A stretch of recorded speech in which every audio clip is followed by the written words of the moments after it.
magistrate reached a verdict. I have guilty or innocent. Spare me this mockery of justice. Yeah, but we'd really be dependent on little Matthew loves to watch Coaster Fan, the train. It's a train station or whatever.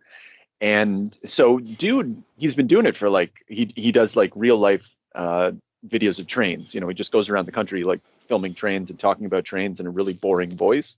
Oh, that's fucking awesome. Yeah, I mean, kudos. Yeah. No, and he was like, this was my job. Like, I've made so much money from it. Like, this is my job, and this is what I do all the time. But you realize how dependent he is on YouTube, because one day the algorithm accused him of stealing footage and not attributing it and that sort of thing, and they cut him off, you know, just like that. And he put out like a panic video, and he was like, you know, like, this is a slap in the face. I've been here for like since the beginning. You know, he appealed it. He appealed and then it was fine. But well, but because like obviously like we've already got our feet wet in appeals, right? Yeah. That was my first thought. Like, yeah. But I mean, like, if you think about it, if you were making children's train videos, you definitely would have less of a what's the friggin' word? Risk, liability. Yeah, definitely like a much lower risk of running into like a scenario where you're actually going to have to do an appeal than like something where we're just talking shit about any subject imaginable. Well, they accused, you know, actually it seems like it could be super easy to happen, because like he was using footage from somewhere else, but he attributed it in the video, but the robot didn't pick up on that. It was just like basically stolen footage. Yeah. Sorry, you know, you no longer allowed to monetize or whatever. Plagiarism, goodbye. Yeah. That's pretty much it, you know. Not that they didn't take his videos down. They were just like, you know, you can't make money off us anymore. Wow. Yeah. Actually, many of our videos we can't make money off of because of the Transformers opening, because of the Unicron sound. That's the only reason. Yeah. Well, that is the only reason. Otherwise, we'd be making bank. That's right. Is that true? No. If that was true, I'd get rid of that introduction in a heartbeat, in a New York minute.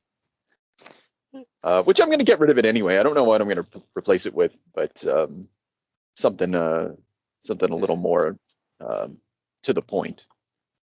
Just like a soundbite of one of us doing fucking Ken's. That's pretty good, actually. I pretty much do that to Maddie every like 10 minutes now. Right. Because she came downstairs to talk to me at the end of work one day, and I was watching a little bit of it, and I was like, Maddie, check this out. You like animes? She's like, this is horrible to watch. And she's like, it's so bad it's funny.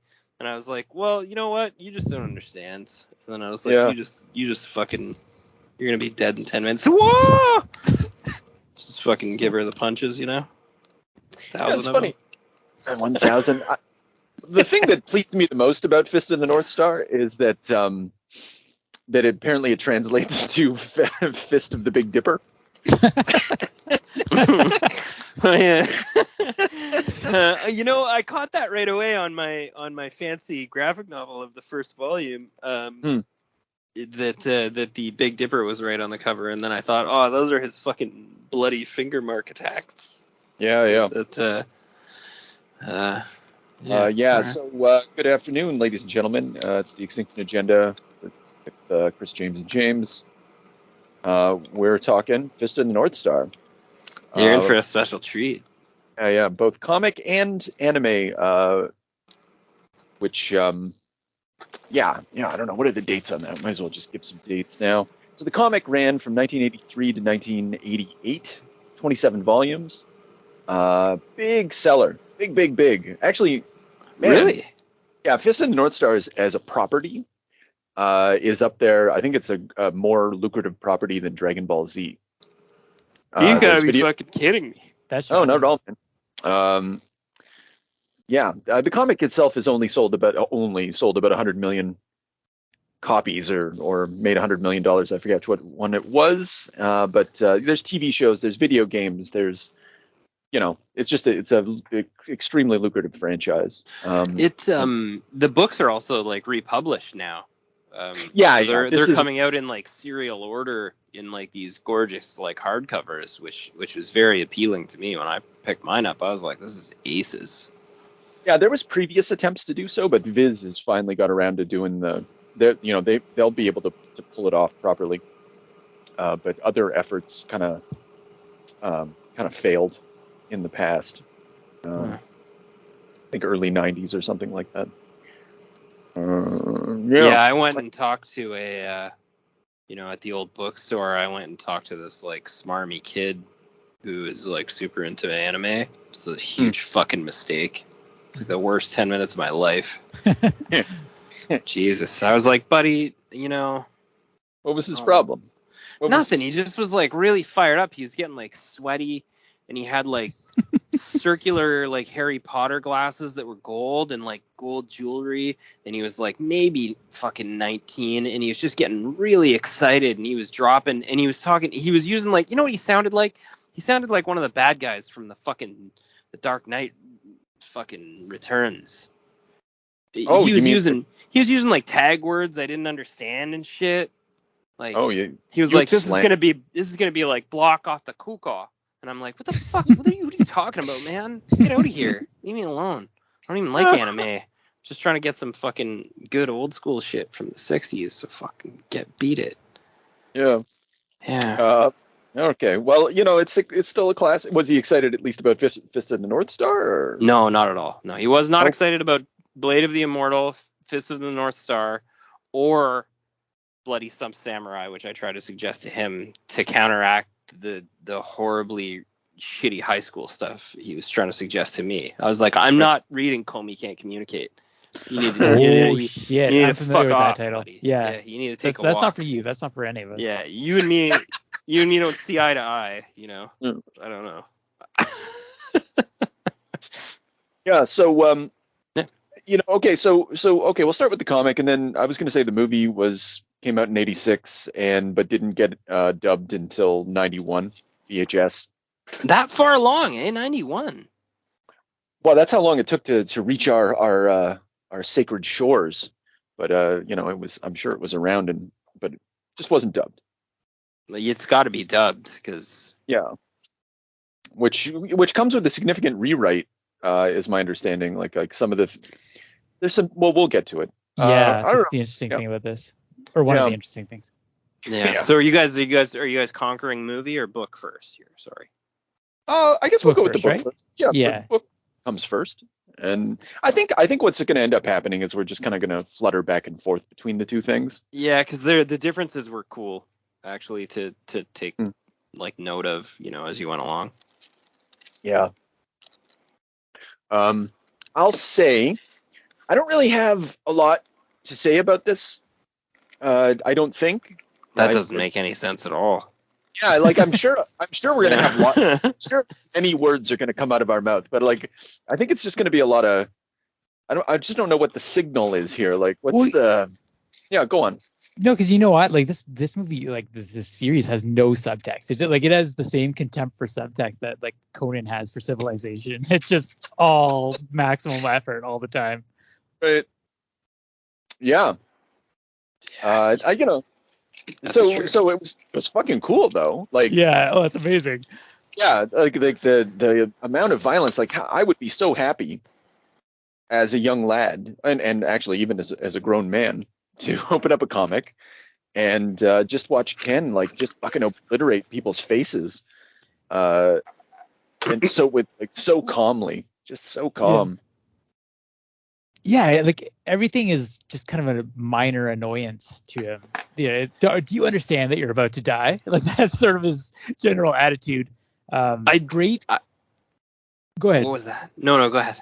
I was gonna say great use of that power, like that delay of they're gonna have 10 seconds to live, a little time to register it to have a little conversation or whatever for it to dawn in. Mm-hmm.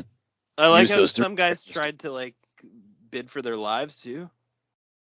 No, just don't let me die. Yeah. I don't It want was like that ship sailed. Like, Yeah. Yeah. That one dude where he like puts his like fingers through his brain is like, when I let go, you're gonna have 3 seconds. Think about your sins. Yeah, I'm looking at that page right now. Yeah. And Then he then just and then splits down the there's middle. just like, yeah, the end is and then splack. And then he buries him calmly. Like, what the fuck kind of costume is Ken Shiro wearing? Like, this is the most amazing part of it. He's got like a ripped jean jacket, kind of. it's Mad Max's outfit, flat out. It's Oh, it's it is. Mad Max to the Yeah, it core. absolutely is. Mad Max is all over this fucking thing. I Did didn't you want guys to. yeah, but did you guys encounter that where like when Fury Road came out in Japan, apparently people were like just messaging the creators being like, yeah, these dudes are straight up stealing your shit. And they're like, no, it's fine. We kind of drew inspiration from Mad Max. Oh yeah, other way around. Yeah, but the first issue, like the first I don't know, what would you call it, chapter, it's basically the plot of Mad Max 2. Like he goes into the town, like finds the kid, ends up kind of connecting with the kid, and then his little companion's kind of like that weird guy with the aviator goggles, and then it just ends up with them helping out, leaving. Why didn't you say? Well, just I'm not meant to settle down. Oh shit. Yeah. Oh fuck. So that makes him like Mel Gibson. Fuck. Yeah, oh yeah. And he's kind of I guess, Oh yeah. I see that a bit more now. He's like Mel Gibson come Bruce Lee. Yeah. Which is and they just run that like I said, I read up to volume 3 because they printed and released up to volume 4, but I just don't have that at my library yet. And it starts to get a bit more, I don't know, like it has more of an emotional heft. Like suddenly Kenshiro has, because as he's walking through this, he's just fucking murdering people. Like he doesn't really, nothing really touches him. I guess the Juliet. Right? I was gonna say the movie does a pretty good job of like opening with like Kenshiro being like more like humanized, right? Because he immediately loses the battle. Mm-hmm. And then he just gets his like all his limbs like severed.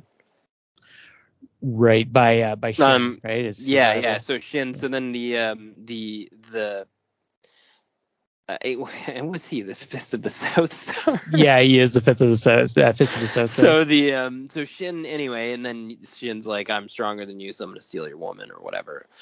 So that's great. But I feel like that more humanized him, and they use that's just like a short flashback in the first book. Like It was like 75% of the way through they flashed back to that. So I don't know. I kind of like with the movie like leading with that. So you weren't, when Shin's kind of like resurrected by the little girl's like psychic cry or whatever, you're not really sure if he's going to go down in a fight because you already saw him go down. So I feel like that added a little more stakes to the movie, to the film anyway. Yeah. Where the book was just like a fucking awesome fest of murder. That's true. And the film, like right away, like there's when he goes to rescue the 2 kids, like that big thug is like literally curb stomping the little girl into the ground, like pressing her into the pavement, like leaving an indent. You're not sure, like, you've already seen all kinds of shit. You don't know if she's gonna splat or whatever. So I was a little bit nervous there for a second, even though I knew it was gonna be fine. Mm-hmm. I prefer what happened with Yuria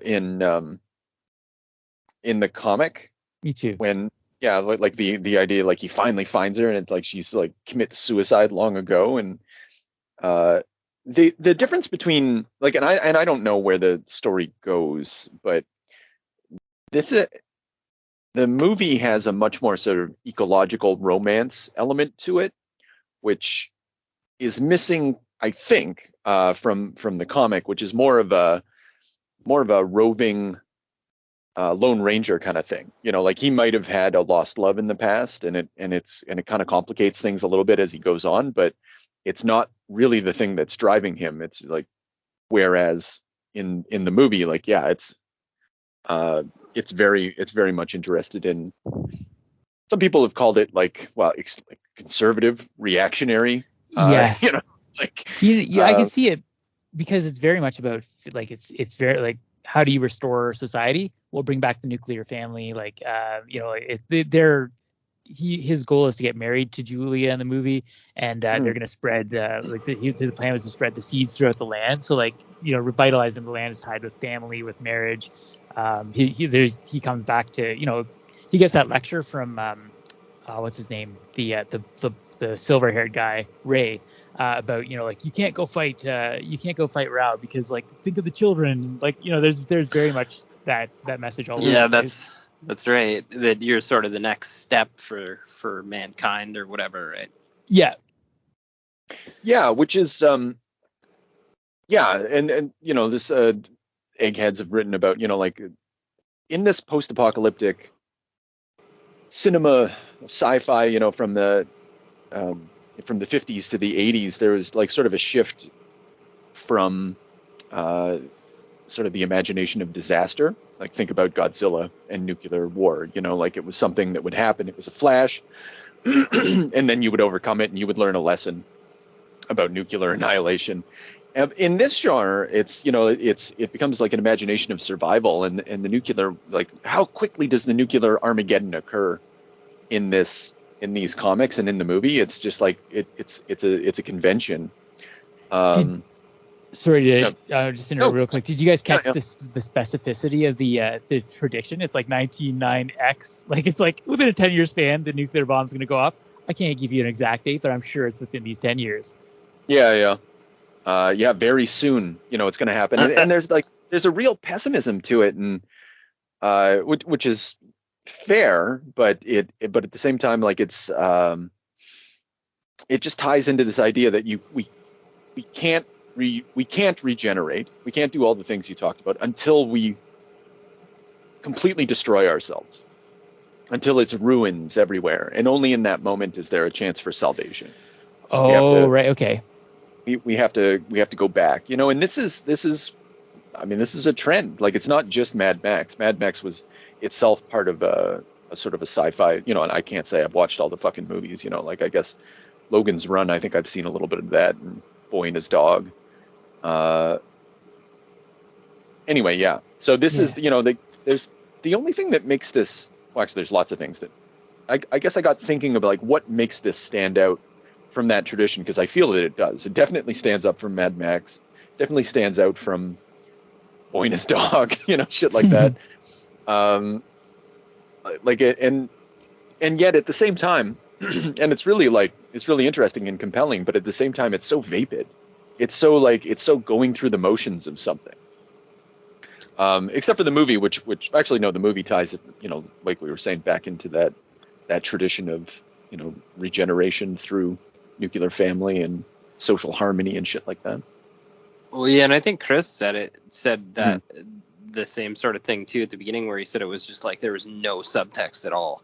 Like there's not, like you don't have to go deep into your mind here to follow this baby. Yeah, I think the movie tries to be a little bit more deep than the comic book does. Although the comic book, the comic book. I was gonna say the comic book had had a little more like nuance and interest in the martial arts side.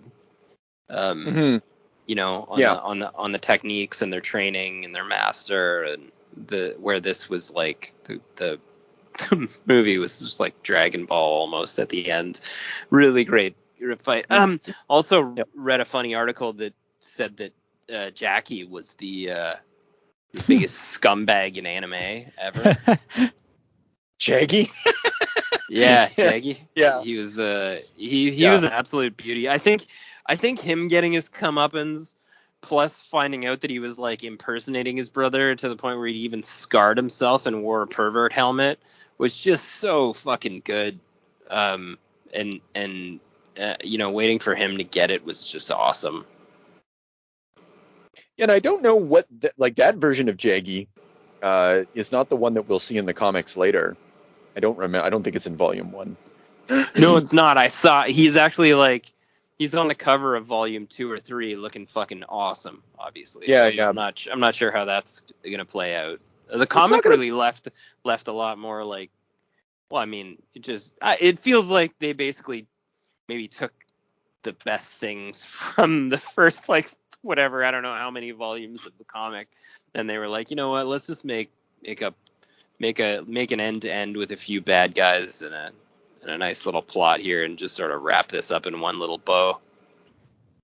I think it's the first 3 years of the comic. It ran for 5 years, and like half of it roughly leads up to his battle with Rao, and then that resolves itself, and then they and 10 years later, and another warlord emerges, and it kind of goes through the motions again, I think. Did you read the part then when he battles Rao in the manga? No, we don't get that far. Okay. He hasn't even showed up. I don't think the first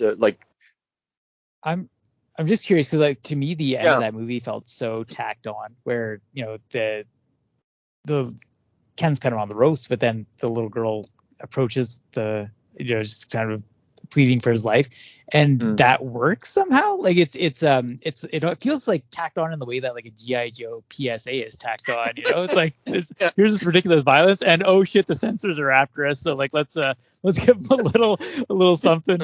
Yeah, I was blown away by that ending. I was like, wait, what the fuck's happening now? First Rao wins, and then he's able to be like basically like emotionally like pandered to, and then he just sort of like walks off into the sunset with one last grotesque sort of spray from the shoulder.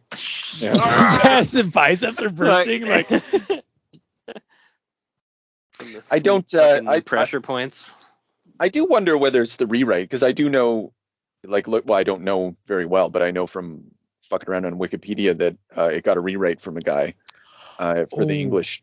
So I just wonder whether or not like the original Japanese might have made a bit more sense. But I got to agree though. Like I did read that actually that was one of the things that the censors got to, and that it is like some people feel like this ending is a bit more appropriate for the characters, but I'm not sure I feel that way. Like I guess we'd have to see the original to compare. Even if it would have to be done so much better. I don't get the sense that, because we meet Rin early on, she doesn't have like any sort of connection to the Earth or special powers or anything like that. She's just a companion. Yeah. None of that changes. Like they added all this stuff. Yeah. And who's Rao? Like Rao's a guy who like destroyed the icons of his like martial art, like literally by flexing them in his biceps, knocks down the statues, like busts the heads, kills his father, crucifies Julia. Like this is not a guy who's gonna like a kid appeals him. You know what? You asked me to spare Ken's life, so be it. Yeah. You have a responsibility. Yeah. His first introduction in the movie is so fucking awesome. He's just standing. Oh yeah, that was amazing. It's like the show me now, and just like fucking awesome. He says he wants to. He's coming for the gods or whatever. With him. Yeah. I'm seeing if I can find it. I got the movie on in the background here. I'm watching Jaggy get the shit kicked out of him. Yeah. I really fucking Jay. He got him pretty good. I like it. I like the mutants also. Like I like the idea that this radioactive fallout has made these gigantic bald fucking savage mutants that just go around like I don't know. Like the other thing too is I don't understand the use of ultra violence, but no like all violence against women is muted to the point where like you actually that's the only place in the film or book that had subtext basically. Yeah. Where it's like I assume that you've like used your powers to like manipulate this girl's mind and she's blowing everybody here on the team. Mm-hmm. That was laid into the subtext. Mm-hmm. How can I please you? Just drops to her knees. Yeah. Yeah. Fucking what's his name's horrified. That was his sister, right? Yeah. Yeah. Right. I forgot about that. That's from the comics too. I think they show up in volume 2, I think. Yeah. but it was just glazed over, right? Nobody wanted to go there. But I mean, for me, that's not understandable if you're going for a hard R, ultra violent splatter book / movie anyway. So it's only going to be seen by 18 up. Was it? I think it was actually like in Japan. I'm pretty sure it was still meant to be seen for like young at a young audience. This is a boys magazine comic. Like this is why I fucking hate comic books in the West, because like, why the fuck? Like, why can't I see this? You know, like why? Like this is like in a teen magazine, and I'm like, fuck, Jesus Christ. And actually, I got to say, James, later on, not Kenshiro. Who's his counterpart? The Shin. Not Shin. Sorry, the other dude that shows up. Oh fuck, he's the only guy whose name I didn't write down. The guy who the Razor Fingers. Razor Fingers. Yeah, Razor Fingers. What's that guy's fucking name? Who cares? Razor Fingers. Later on, I think he's gonna rip some lady's clothes off. Is that his name? No. Anyway, he gets upset at some woman who looks like Yuria later on, and literally rips all her clothes off, and there's a full page spread of her tits, and she's just in her panties and stuff. So like, I wouldn't want to say that this series like brushes over any of that stuff. I think that sort of titillation is exactly the point, and that little boys know, like teenage boys know what that means when she drops to her knees like that. That's part of it. But but still at the same time, it doesn't leer. Like, we're not watching anyone get raped. It's all implied. Yeah, terrifying. But I mean, but you ended up with a hard R for your North American audience anyway. So. Mm-hmm. Well, that's the mind-blowing thing about this, is that, you know, the censors got at this movie, like they had to reshoot it, but it's like, this is like all of this where people explode like fucking pimples, and like when that one of the first mutants that he explodes, the big Z guy with the 666, like his head explodes, it's like you see his teeth flying and shit like that. It's crazy. I did like the effect too in the film where they did they graded out. It almost looked like an old beta video. All of a sudden, like the screen, the color would go all off, and the picture would become grainy, and the guy would be like, "Wow, your punches had no effect on me. It was like a mosquito," and then just all tumors would start erupting, and just guts would splatter everywhere, or heads would just start mutilating. But you'd get that sort of like, it was sort of attacking your senses, like your vision was going skewed when people exploded. I thought it was a nice touch. No, it's so well animated. I wonder how apparently it's the same creative team that did the TV show and the same voice actors and everything. And I'm super curious as to what children watched, and like whether or not this is actually any different. Whether or not we really can't. If this is like watching RoboCop when you're a kid, you know. I think the TV show was toned down. The movie was sort of a harder. Right. Yeah, that would make sense. That makes sense, you know, from an intuitive standpoint. Yeah, it's like it's Mortal Kombat violence, basically. Though, you know, it's. I'm thinking of the comic when there was that one thug and he just like grabs his arms and snaps his elbows, like, and you just see the bone inside, like. There's so many you're Mortal Kombat, Street Fighter. I saw Krang's body, one of those, like that giant mutant guy that Ken kicks in the stomach repeatedly and like explodes him or whatever. That's Krang from the comic book. Not from the comic, from the TV show, from the cartoon.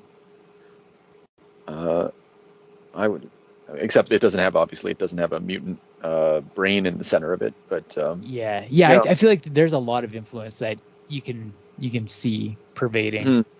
Yeah, totally.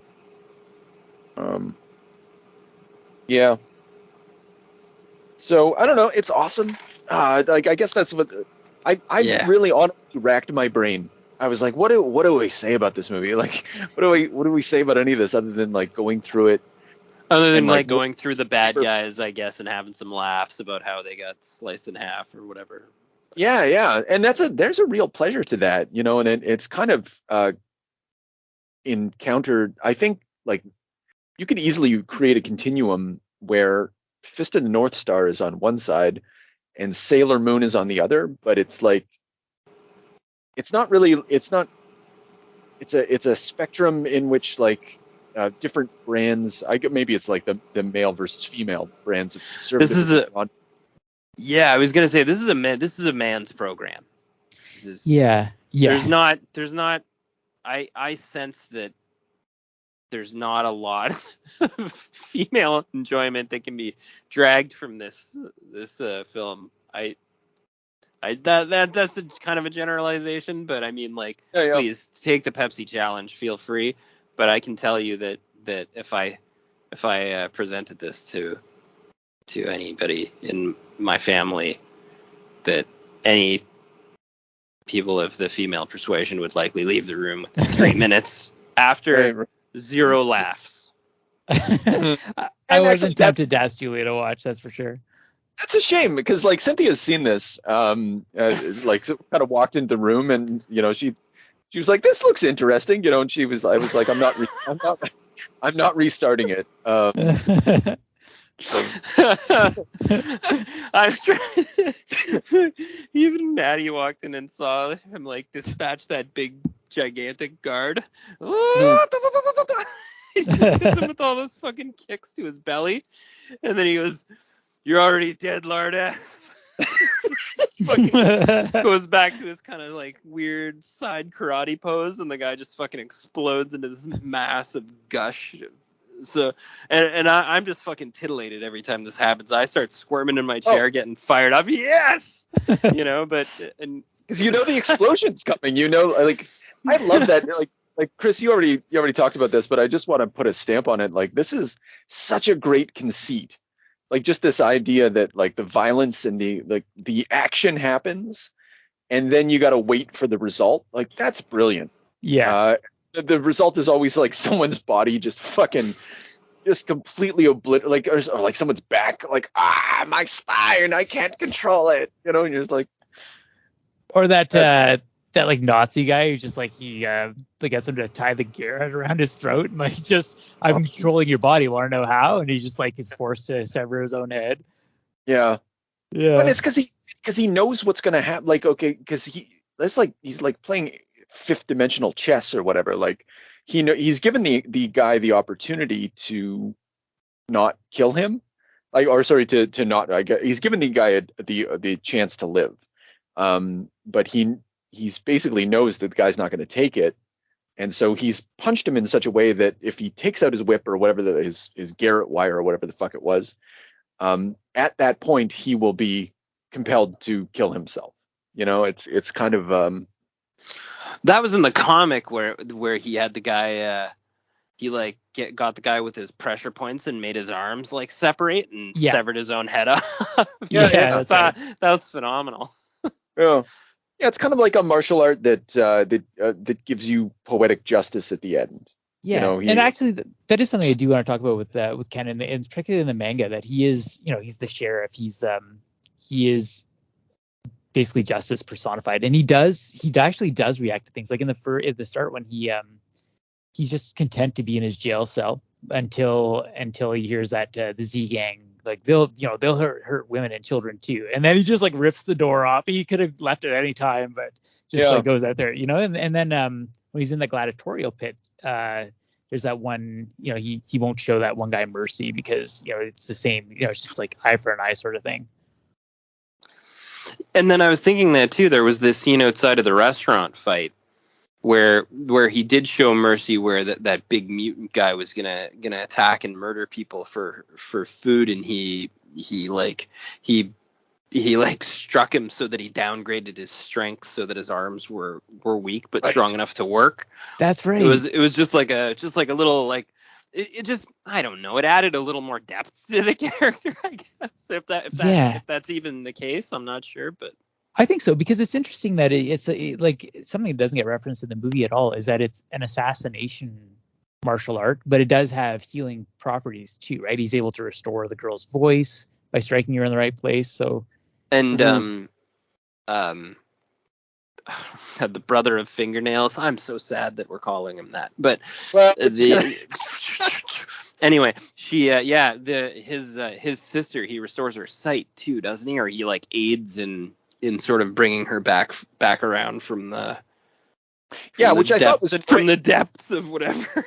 Yeah, I thought that was annoying in the movie where he's like, her sight will never come back, but it's too far gone, but she'll remember you or something like that. Where I think it was like the opposite in the comic book. Her sight will come back, but I can't fix her fucked up mind. Yeah, which makes a lot more sense. And then all of a sudden, the little girl comes out with the flower, and she goes, "Look at it! Don't be a crybaby." And then her sight comes back. Well, Yeah. you fucking overstated a little bit, didn't you, Ken? Yep. Fuck, come on, buddy. Go ahead. I was gonna say one thing I really like about the manga too is that, like, okay, there is no space for women in it, but the absence of women is felt. I don't know exactly how to put this, but like there's if it's about anything, it's about like strength and like what are you going to use your strength for? And Shin is very much like, hey, you use it to take people, you take things. You like he's trying to impress Julia constantly by, here's another city I destroyed, to the point where she's like, you're just going to keep doing this, so I'm going to fucking jump off this building so that you can't do this for me anymore. And I think constantly there's that feeling that without the feminine, that just like the world is going to be a complete hellscape. So there's I think that's sort of something that runs throughout it. There's also it's kind of like it sets you up to think that there's a fridging because like he's got that like dummy of Julia just sitting there on the throne because he's completely insane and like can't let it go. But it's all a decoy, right? She's already dead. I love that Ken shows emotion by like flexing off his shirt, like when he thinks that she's dead. He's just like, there's like literally like the sound effects is flex. Actually, that reminds me of my second favorite sound effect in this is like there's constantly like glare. Yeah. Just like it's glance, gulp. It's just it's very. And I'd like, the Japanese sound effects are probably like it's a different sort of sound effect than we might be used to, but it's definitely like a lot of glaring happening. A lot of glaring, a lot of gulping. Mm. It's funny how sort of weak the conversation is about the plot or anything that's happening in it, but how actually fucking good it just was end to end. Like, gotta be one of the most enjoyable animes I've ever watched. That's a big thing to say. I don't know. That's a big thing to say. And then not just that, but the manga was pure bliss. I don't know. Yeah, it was so smooth. It was, and it's kind of, it reminded me of blasting through all that Mark Millar stuff. Because it was like that was so easy too, and like reading 3 volumes of this was a fucking breeze. I did it in like an hour and a half, and it was like I didn't get bored. I probably, if I had 27 volumes, which I'm never gonna pay for these things. I think I'd like to have like, I don't know. I'd like to have a few. I think I don't think anything's gonna stop me from getting a few more of these. Yeah, no, that's fine. Definitely get volume 3. That's when the shit fucking picks up. Well, I'm gonna have to go to volume 4 at least because I saw Jackie on the cover. Yeah, he's an absolute beauty. I don't know if he's actually in the volume 4 though, because like he dies by then. Sorry, spoiler. Is he? Oh, that's okay.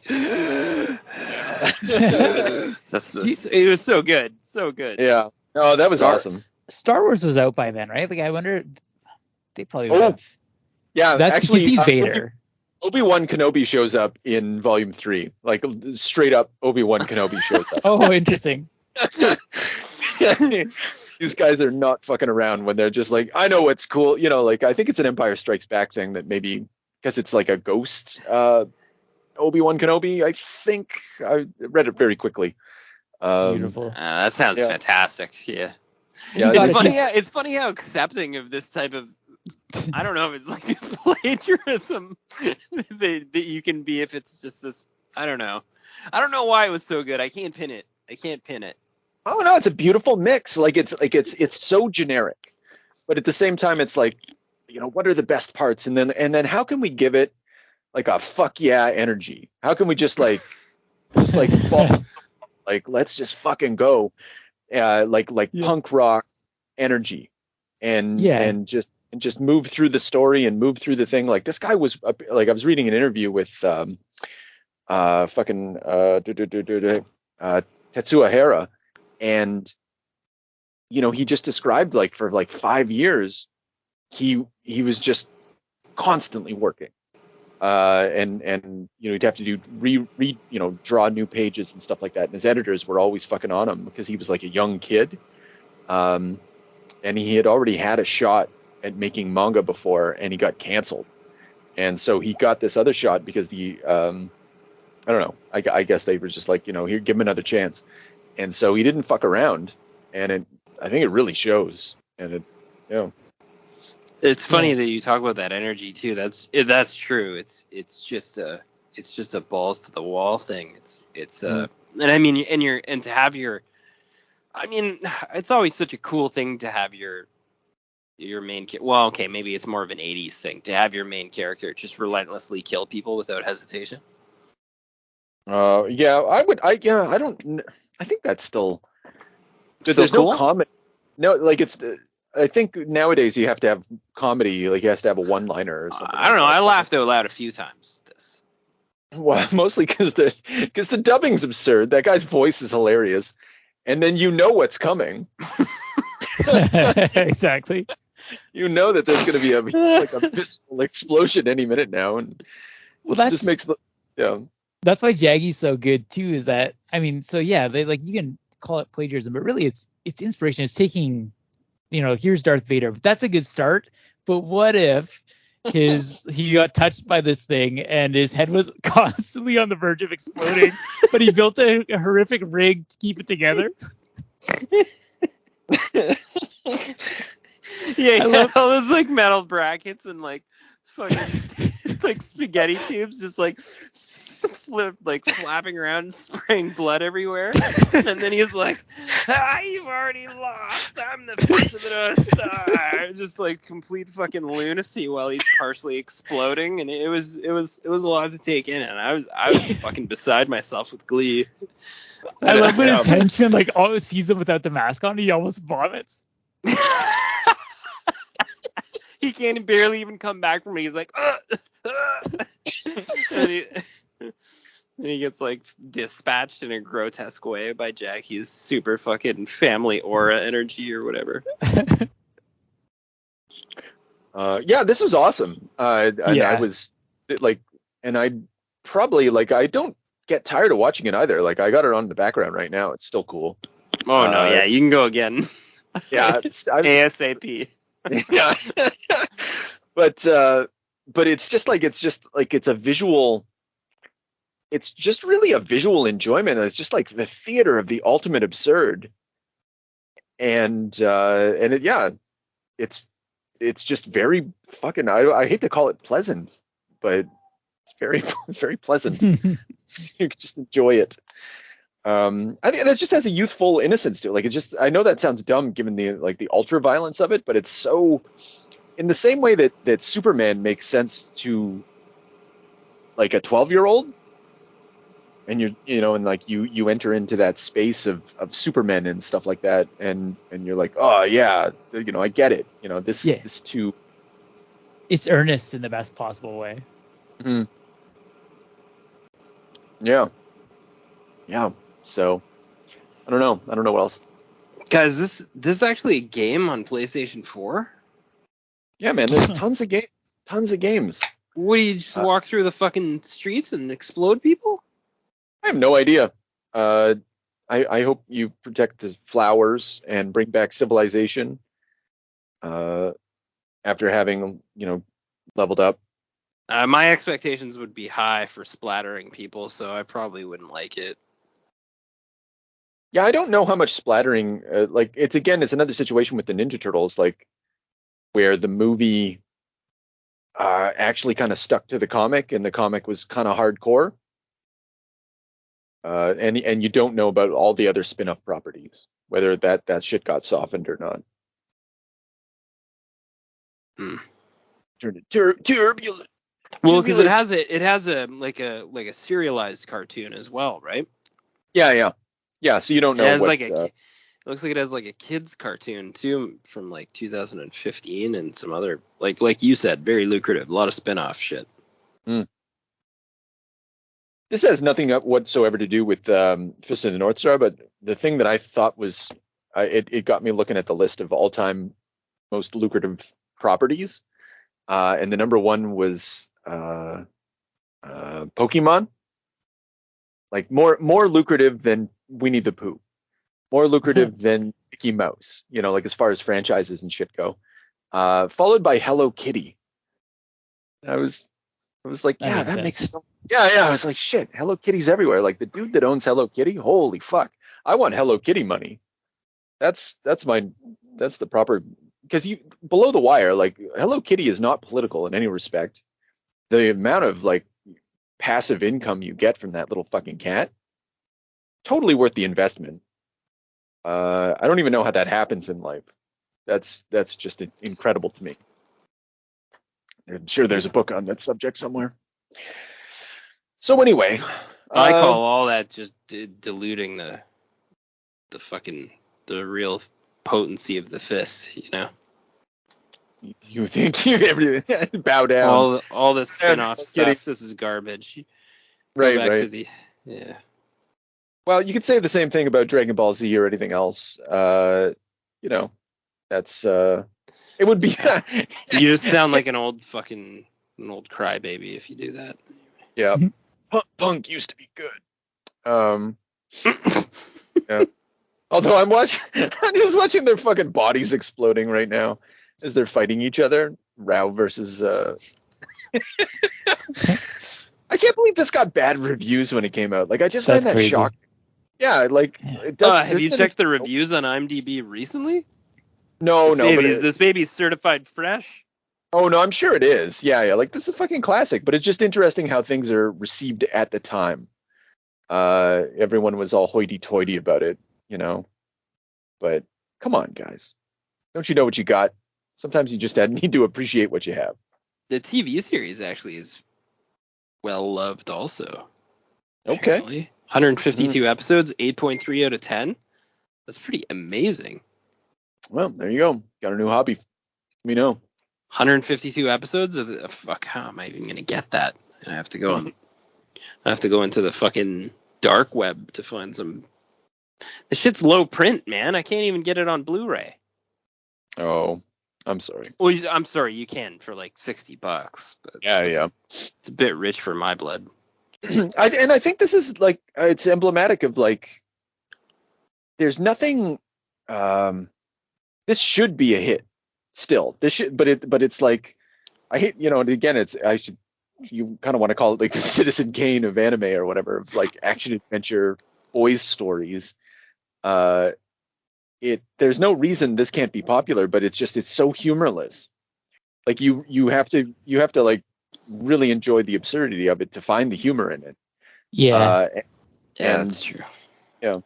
I think there's also the slickness to modern anime too, that this, like, even just in some of the generic movements, like every grotesque detail is lovingly rendered, but it does show a bit of its age in terms of the moment to moment stuff.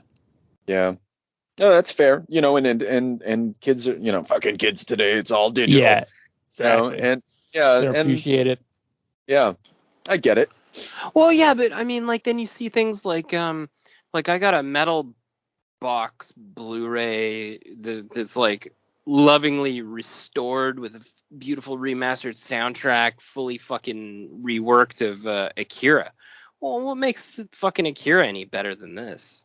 I mean, it's a timepiece. It's an anime moment, you know, from X in history.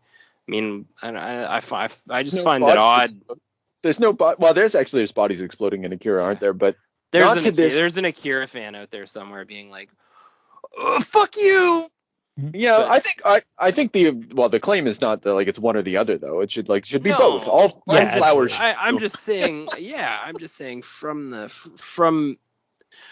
a time of glorious anime moments, heavy metal, even I got remastered recently, from that's an American anime classic from this time period as well. And I just thought, it I don't know, feels like it should be in the mix, for something that gets like recopied, remastered, and released. Like, so I just found it odd that it was low print. I think Akira's a different beast that we haven't had a chance to talk about yet, but it is this very like you could, if you wanted to own all the volumes of Akira the manga, you can right now, and it's very simple. There's 6 of them, so it's digestible. It's also the thing that came before even this, and it doesn't have the extremely gratuitous violence that pushes away a lot of individuals. It shouldn't. I don't think it should, but I do think it does, and it's just a harder sell, because it's kind of got a horror movie level of violence. It's really a niche product, unfortunately. The only thing that I can think of, like even this makes Evil Dead look, pretty basic. Mhm. Johnny the Homicidal Maniac is pretty comparable. As far as like, those, yeah. Like those fucking kids should be like Squee. They should be traumatized for life by having this dude help them. No, man, that one kid, the older kid that drives the little dune buggy, that kid's hard as fuck. Yeah. He's seen so many people be splattered with fucking amazing kung fu lightning powers that he's numb to it. I like that his response was like, "That's the strongest dude. I'm gonna stick with him." Makes sense. No. And he's also like a nice guy, and like Bat. Sorry, and I don't. It's all kind of merged together in my mind, but I think in Volume 2 or maybe Volume 3, Bat gets a little bit of a backstory and is revealed to kind of be a little more self-sacrificing than I think the movie. All of a sudden, like Bat is kind of nice. Whereas in the comics he's kind of a piece of shit, and you think he's a piece of shit for a while, and then he gets a little moment, and Rin similarly gets actually dropped and doesn't show up again until later. So anyway, I guess rating. I think we just talked about what we want to give this thing as a rating, right? Like, was that? Yeah. Oh yeah. Certified fresh. Oh yeah. This is an 8 out of 10 for sure. I agree with that. Yeah. I'd probably shave the manga a little bit higher. I haven't read enough yet to really. It just feels like there's some things developing maybe, and like James is saying that it gets a little more sophisticated as it goes. I'm really curious. And I liked some of the pacing. I like the restaurant scenes and the street scenes, and that just like a gigantic fucking mountain of a mutant doesn't just appear out of fucking nowhere behind every wall that Ken knocks down. He actually is. There's like a reason for him being in a street scene. That kind of little subtle nuance to the writing is a nice departure from wall and there's a big mutant. Absolutely. Not that wasn't awesome. That was awesome, but as I'm much as I like the movie, it did feel a bit overstuffed. Like just maybe a little too much going on. Like I don't think I could tell you the plot if I hadn't taken like notes, because I had a feeling that would be the problem. That's a fair problem. Yeah. I don't know where I like the anime more than the manga, because the anime is more compressed. I think it has a shit ending. Like that's stupid. Like whatever happens. The one that we watched, it's but his brother wins too.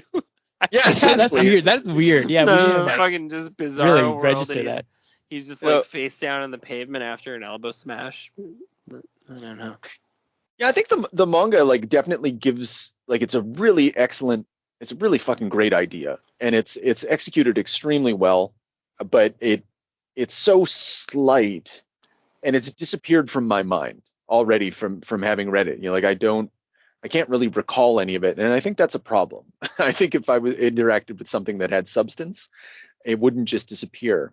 So I'll give it like a 7 or 8 out of 10, 7.5, with the caveat that if you really like action, adventure, violence, then this is the book for you. Like, just straight up, if you like that, go get it. You're going to get your belly full.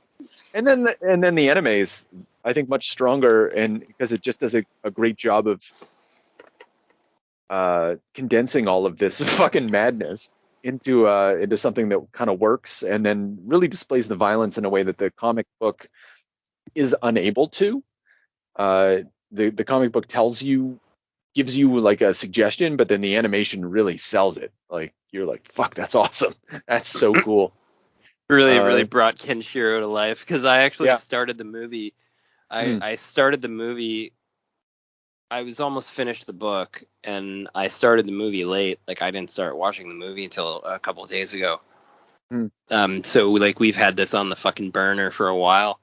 And I, as soon as I started watching the movie, I was like, oh, fuck, this is awesome. Because I already knew, I already had my bearing on Kenshiro, but seeing him come to life was, Yeah, such a beauty.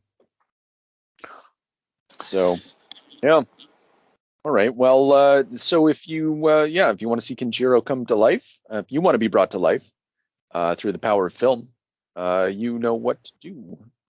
So it's more of an animated feature than a film, though. Yeah. Well, wait, what? Now, all we need is a little energon and a lot of luck.